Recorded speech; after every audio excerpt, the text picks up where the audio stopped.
Всем привет, ребят! Сейчас я иду встречать человека, который выиграл в конкурсе от Socials, и сегодня мы будем брать у него интервью. Его зовут Дима, и сейчас он зайдет в эти двери, когда я их открою. Привет, Дим! Проходи! Привет. Добро пожаловать в Нави!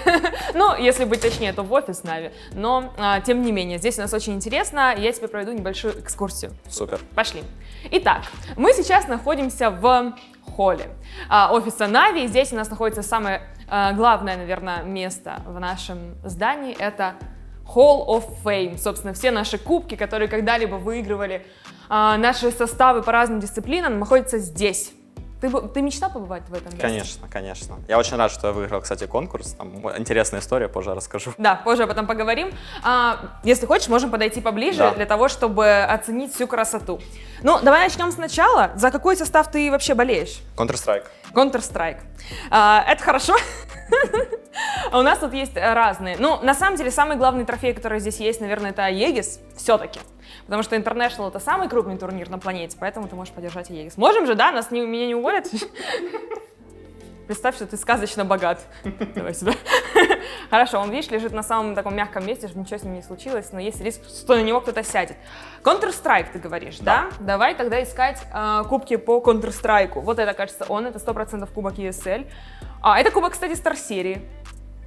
И вот это кубок Стар-серии, вот это как-то поярче будет, собственно говоря. Это все выиграли наши кейсеры.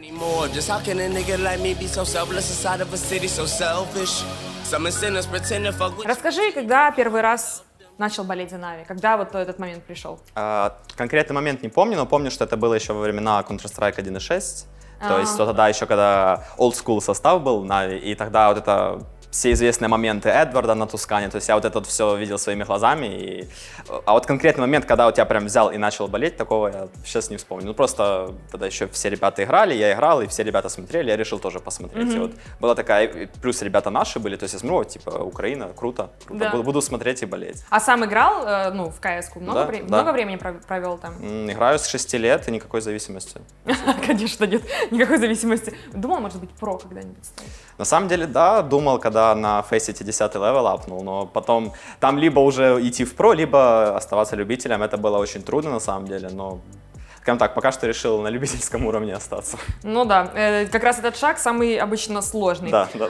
Я не знаю, я, если честно, не смогу найти прям кубки из 1.6 здесь, но в любом случае все, что есть, чем богаты, тем и рады. Как переросла твоя, трансформировалась любовь из 1.6 в Go, собственно, в Global Offensive Counter-Strike? Ты имеешь в виду именно как за Нави болеть? Ну да, ну то есть вот менялись у нас составы, менялись игроки, золотая та эра 10-го года прошла, и у нас вот постоянно были какие-то разные составы. У тебя, ну ты продолжал болеть за Нави, вне зависимости от того, кто играет в этой команде? Да, на самом деле, то есть мне в принципе нравилось вот как подход Зевса к игре еще в то время, когда он капитанил в течение стольких лет. И, в принципе, мне нравилось наблюдать, мне нравилось смотреть все вот эти вот тактики, потому что мы их тоже там с ребятами играем, применяем. Прикольно. То есть, в принципе, нравился и вообще все, что происходило с КС-составом Нави. И тогда, когда начались первые решафы, то есть тогда, когда начали выбирать, скажем так, старых ребят, это когда ушли Старик с Маркелови, такой, ну, все, сейчас начнется, сейчас начнут набирать каких-то ребят. Ну, разочаровался, сказал все. Ну, понятно было, что ничего не вечно, и вот когда распался золотой состав, так сказать, понятно, что сразу не все будет получаться. И действительно очень тяжело потом ребятам было, но все равно сейчас последние результаты прям очень круто, мне нравится. Давай как раз о них и поговорим, потому что вот тут стоит кубок Blast. Да. Ну, правда, это про Сирийс Копенгаген, но все равно Blast мы тоже недавно выиграли. Это другой кубок, но я думаю, что тот примерно такой же. Поэтому, если хочешь, можешь его потрогать, не знаю, сфоткаться с ним. Сфоткаемся потом, да. Да, вот. И расскажи, как тебе последние результаты нашей команды, потому что у нас так то взлеты, то падения. Очень порадовало последние 2 игры против Гамбит, то, что Гамбит сейчас топ-1 мира. Я на самом деле думал, что вот когда Best of 5 был, я думал, что ну сейчас там минимум 4 карты будет, прям минимум, а там Нави 3-0 просто, в одну калитку. Ну, приятно удивлен был. И вот вчера тоже с Гамбитами играли, 16-14 на Дасте. Я такой, ну, неплохо, но Трейн точно заберут Гамбит, потому что там все-таки аналитика, статистика говорят, что Гамбит все-таки чуть посильнее. Но нет, тоже 2-0 закрыли, то есть там был период, когда Астралис были топ-1 мира, и я тоже думал, ну, Нави отлетят. А Нави не отлетели, они их там, по-моему, 3 игры подряд они встречались, них закрывали просто в 0. И сейчас с Гамбитами. А был ли ты когда-нибудь на лан-турнире, там, где играли Нави, или вообще в принципе? Я был как участник, а именно как зритель. как зритель ни разу не был. Ну, скажем так, последнее вот это время до пандемии хотел как раз, вот хотели поехать вместе, но вот не сложилось. Слушай, ну у нас столько было ланов в Киеве, и кубки из ланов в Киеве, как, кстати, тут есть, вот который я показывала. Кажется, как раз вот это из Дворца Украины. Почему не удалось попасть? Как-то то руки не доходили, то времени нету, то другие планы, то у кого-то день рождения, то есть вот такие типа приколы. Ну, будем надеяться, что все-таки мы еще увидим ланы в Киеве. А была ли какая-нибудь мечта поехать на мажор или на интернешнл, вот на что-то такое, прям, знаешь, за границу, собраться и поехать целенаправленно на лан поболеть за Нави? Да, конечно, было. Опять же таки, то компании нету, с кем поехать, самому как-то не алё. То, ну, опять же таки, день рождения, то другие планы, то учеба как раз была в тот период еще, поэтому... То есть в основном все во время упирается свободное. Мы упомянули последние результаты Нави, и сейчас у нас произошла небольшая перестановочка в составе, и Валера сейчас играет в основе. Как тебе вообще эта идея? Понравилась, когда ты услышал? И как тебе Валера, как молодой, перспективный, новый игрок Нави? Да, нам всем, в принципе, вот с ребятами понравился Валера, еще когда он тогда влетел на оверпассе, когда у Электроника интернет выбило, и вот 20 минут, по-моему, не было, и нужно было доигрывать половину 2 раунда, и Бит тогда ворвался на 2 раунда, и он их просто очень шикарно отыграл, как на 2 раунда, то есть было видно, что это вот, скажем так, свежий взгляд на игру, то есть было видно, что у него даже перемещение очень необычное для формата игры Нави, и за счет этого он делал там, по-моему, 2 важных опена сделал, за счет этого Нави забрали первую половину, и потом уже Electronic вернулся, вот. А сейчас, вот, даже вот за последние игры против Gambit видно, что у него очень сильный аим, то есть он прям, стрельба у него, говорят, что он новый скрим просто. И это действительно, ну, это наблюдается, да.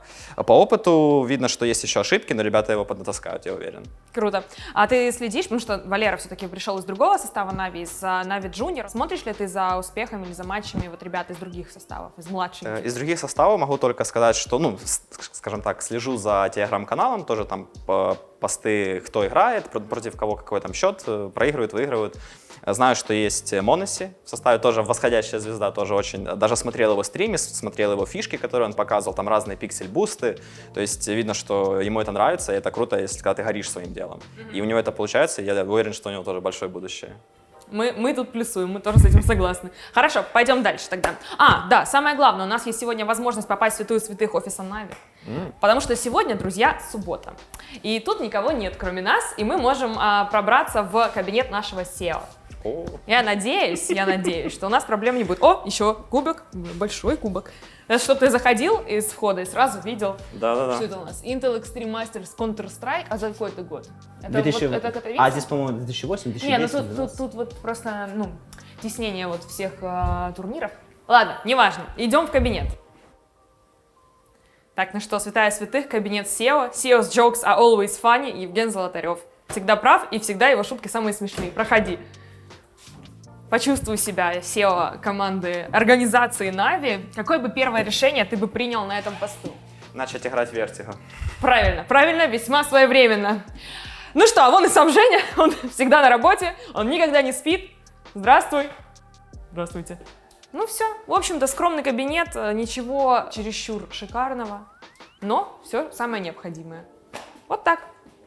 Тут, кстати, посмотри, сколько бейджиков. Это, я думаю, даже не все турниры, на которых он побывал, но какая-то часть. Эх, ладно, пошли дальше.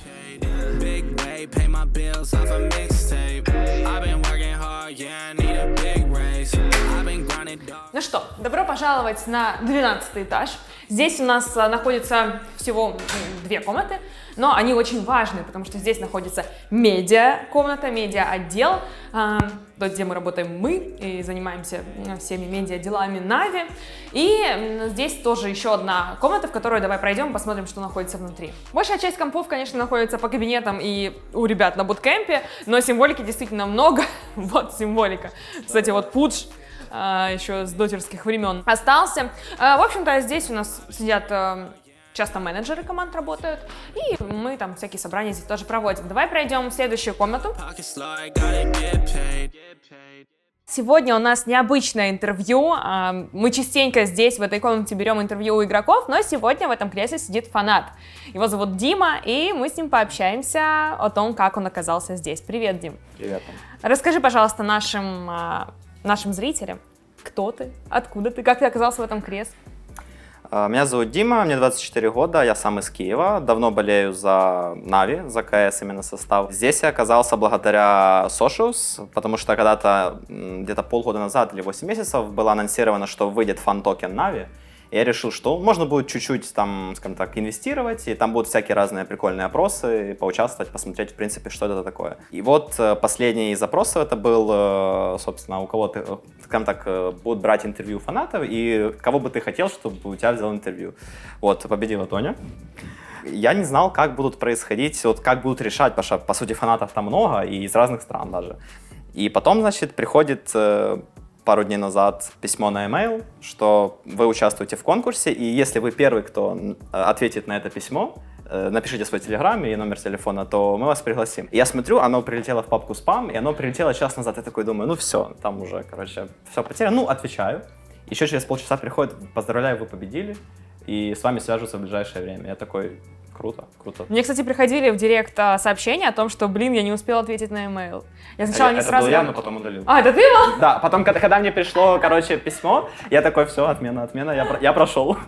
Я прочитала, не ответила, потому что вчера там было много дел, но, да, а я думаю, видишь, тебе повезло. Да, хотя прошло там реально час с момента, как оно пришло, я думал, там уже все, там уже завалили письмами. Или не так, я и популярна. Расскажи, чем ты занимаешься в Киеве в 24 года?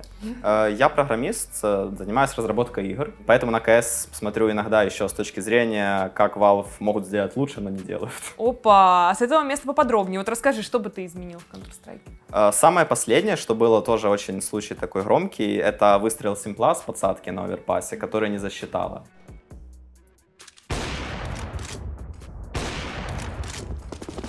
Я даже сделал, там, посмотрел разбор, скачал демку, посмотрел, что там реально на стороне клиента хитбокс, то есть Simple попал в голову игроку из Entropik, а выстрел не засчитался. Там тоже сидели, обсуждали, то ли это сервер не засчитал, то ли, в общем, куча моментов и больше вопросов, чем ответов.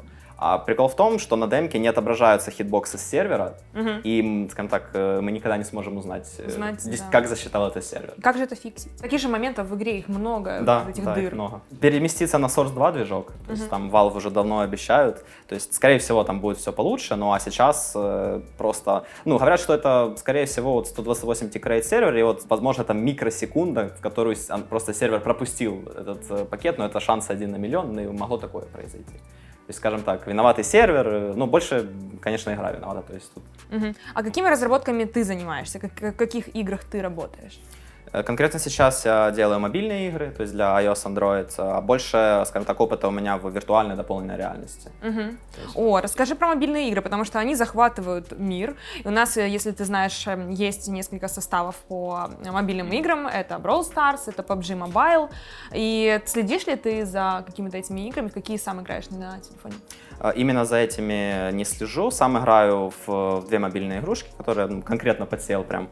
И там больше стратегия, то есть я, в принципе, люблю такие стратегии, там, где и тактики, и командная игра. А вот что касается именно, как я к этому отношусь, например, тот же PUBG Mobile, это очень сильно греется телефон, и ты, грубо говоря, постоянно должен сидеть с зарядкой, то есть, вот, скажем так, вот такие моменты. И производительность, то есть на слабом телефоне ты уже в это, ну, поиграешь, но там медленно будет, и лаги будут, и все такое, то есть предпочитаю больше ПК-игры, такие там, где экшен именно, то есть больше на ПК играю. Расскажи, что тебя побудило вложить в Нави токены вообще? Во-первых, я себя считаю трушным фанатом Нави, то есть это самый такой первый шаг. Ну и во-вторых, наверное, что как раз вот в тот период криптовалюта опять начала возрастать, а тут еще и фан-токен как бы совместилось, почему бы и нет. И плюс начались появляться вот эти опросы, когда уже Socials зарелизили токен. И, ну, поучаствовать даже в таких вот минимальных а-ля медиа вопросах, то есть тоже как бы приятно, что ты что-то вот вкладываешь в организацию. Какой у тебя был любимый пол, который ты встречал в Socials? Ну, я думаю, самый такой интригующий был это последний, про интервью, потому что непонятно было, как это будет происходить. И еще было прикольно, какие вопросы вы хотите Бумычу задать, было прикольно. Это видео есть на нашем YouTube-канале, друзья, поэтому обязательно пойдите его посмотрите. Как ты сейчас используешь платформу Social, что она тебе дает? Конкретно сейчас опять пошел криптоспад, поэтому там про трейдинг вообще речи не идет. Сейчас, ну, ждем новых опросов интересных всяких. Больше хотелось бы, конечно, именно на Socials, то есть чтобы там какие-то, например, более весомые были голосования, то есть не только по медиа, а вот, ну, например, как я уже говорил, там, какую карту там играть Na'Vi, например, КС составом, то есть там Ancient или Vertigo. Ну, я думаю, ребята уже решили, но вот, в принципе это как пример просто, вот, чтобы там более серьезные какие-то вопросы задавались фанатам. Да, я с тобой согласна, это было бы веселей, но наши игроки были бы немножко, наверное, против. Но, возможно, мы когда-нибудь к этому придем, поэтому, друзья, не теряем надежды. Расскажи, есть ли такой игрок, с которым у тебя плотно ассоциируется команда Na'Vi? Да, это даже не один игрок такой есть, таких есть много. Самый вот первый это, в принципе, CS 1.6 состав, особенно Эдвард с его моментом на Тускане, Сеня, который, ну, скажем так, цитата, которая стала популярной. Когда он на Инферно взял 1.4, ну вообще, и Сеня лучше сейчас комментаторы считаю. То есть он реально чувствует игру и правильные вещи говорит. А если уже говорить про текущий состав, это, ну, Simple, естественно, Electronic и Boomage. То есть вот это прям, если вот мне разбудить ночью и сказать, это вот сразу я скажу, что да, это вот Na'Vi. Ну пусть ребята остальные не обижаются. Ну, не твое мнение, ты имеешь на него право. Если бы у тебя была возможность провести один день с командой Na'Vi, хотелось спросить, с каким составом ты провел, но ты уже много рассказал, что ты фанат CSGO. Да. Как бы ты его провел? Ну, на самом деле, одного дня мало, чтобы, скажем так, реализовать все свои мечты. Ну, я думаю, самое первое, это было бы пообщаться очень вплотную с Блейдом, именно потому что мне, в принципе, нравится вот CS как игра командная, то есть тактики, стратегии, раскидки, все это прочее. Там какие-то тоже, опять же, такие поиск новых подсадок, поиск новых раскидок, то есть мне это в принципе нравится, я этим занимаюсь, так сказать, в свободное время. Поиграть пару игр с Na'Vi, ну именно с КС составом. Ну, одно дело, когда тебе... Вместо кого? Не вместо кого, не вместо, нет. Там сейчас идеальный состав, я считаю. Поиграть, ну, например, там 3 на 3. То есть если вот говорить про 5 человек, то 3 на 3. Чисто побегать, то есть одно дело, когда тебе в матчмейкинге кто-то говорит, типа, найс, другое дело, когда тебе игроки по уровню скажут, возможно, найс, типа, что ты молодец. Не бывает идеального коллектива, не бывает идеальной команды, все в любом случае иногда совершают ошибки, и когда Na'Vi проигрывают, как ты реагируешь? Да, наверное, как и все, нервничаю немножко, ну, потому что это, ну, вообще печально, когда твоя команда проигрывает. И еще хуже, когда вот все идет хорошо, но тут одна ошибка, например, и у тебя там заканчиваются деньги, и просто из-за одной ошибки какой-то 3 раунда подряд ты отдаешь. Так, вот это обиднее всего, когда все, казалось бы, под контролем, но вот одна нелепая ошибка и все. Вот. Ну а в целом, когда проигрывают, то есть игры, когда ты понимаешь, что Na'Vi проиграют, и как бы, ну, ты готов к этому. А бывает, когда, например, вот как с Entropy, ну, я думал, просто будет 3 карты, и там будет очень плотная борьба, но вот получилось, как получилось. И, в принципе, это понятно, потому что Na'Vi не могут вот готовиться к всем, скажем так, коллективам, а Na'Vi там сейчас в топе мира, и к ним все будут готовиться. То есть, и может быть такое, что слабые, вообще очень слабые команды победят Na'Vi. А Na'Vi, ну, они просто, там демок нету, они не смогут к ним физически подготовиться. Да, ну и конкуренция в Counter-Strike сейчас очень высокая, особенно в СНГ. В СНГ сейчас, да. Поэтому РМР особенно интересный, это показывает каждый матч. Поговорим немножко о том, как другие реагируют, потому что мы часто встречаем негативные комментарии. Сегодня ты команду любишь и поддерживаешь, завтра она совершает одну ошибку, и ты их хейтишь и пишешь разные неприятные вещи в комментариях. Как ты относишься к этому, и как ты думаешь, что, ну, почему люди так делают, что их толкает на это? Мне кажется, что когда проигрывает твоя любимая команда, то вот сам фанат расстраивается даже больше еще, чем сама команда. Поэтому в первую очередь это человеческие эмоции, как бы человеческий фактор. От этого ты никуда не денешься. Ну, потому что ты когда злой, ты можешь сказать такое, что никогда бы в принципе не сказал. Это вот такой сам первый вариант. Второй вариант — это, естественно, люди, которые проигрывают деньги, которые делают ставки. То есть не без этого. Да, но больше всего это человеческий фактор. То есть когда твоя команда проиграла, ты расстроился. От любви до ненависти. Да. Но потом через 2 дня Na'Vi выиграют, и ты уже опять перебываемся, как говорится. Не надо так. Контролируем собственные эмоции и продолжаем поддерживать ребят. Ты как истинный фанат, что бы хотел поменять в Na'Vi? Ну, помимо того, чтобы Na'Vi начали играть в Vertigo, может быть, добавить какой-то прикольный мерч, может быть, ну вот какие-то такие административные вещи, что-нибудь с медиа, какое-нибудь интервью, которое тебе не хватает, что бы ты хотел? Ну, например, вот как вариант, чтобы каждый из игроков состава делился там своими фишками. Например, Electronic играет в яме на Inferno, чтобы он, ну там даже 10-минутный ролик выпустил, вот, как он перемещается, как он реагирует на ситуацию, там, если флешка такая, если такая. То есть мне как игроку это, в принципе, было бы интересно. То есть вот... Фишки от игроков. Да. Клево. В этом моменте мы обычно просим ребят пожелать что-то своим фанатам. Но сегодня у тебя тоже такая будет возможность, но прежде я хотела бы вручить тебе небольшой подарок от нас, от нашей организации. Что же это за подарок? Конечно же, это фирменная джерси Na'Vi, такая есть у всех игроков наших составов, такая есть у меня, вы можете ее купить в Na'Vi Store, и теперь такая есть и у тебя. Спасибо тебе большое, что принимал участие в этом интервью и в конкурсе от Socios. И что бы ты хотел сказать всем фанатам, всем, кто смотрит это видео и поддерживает Na'Vi? Хотел сказать, что, в принципе, ребята, сегодня мы проиграли, но завтра мы выиграем. И, как говорит уже Тоня, нужно держать себя всегда в руках, потому что, что бы там ни было, это реально просто игра. И всегда эмоции должны быть на втором месте. Всегда на первом месте ум и здравый смысл. Класс, спасибо тебе большое. Спасибо вам, друзья, что посмотрели это видео. Не забудьте поставить лайк и подписаться на наш YouTube-канал.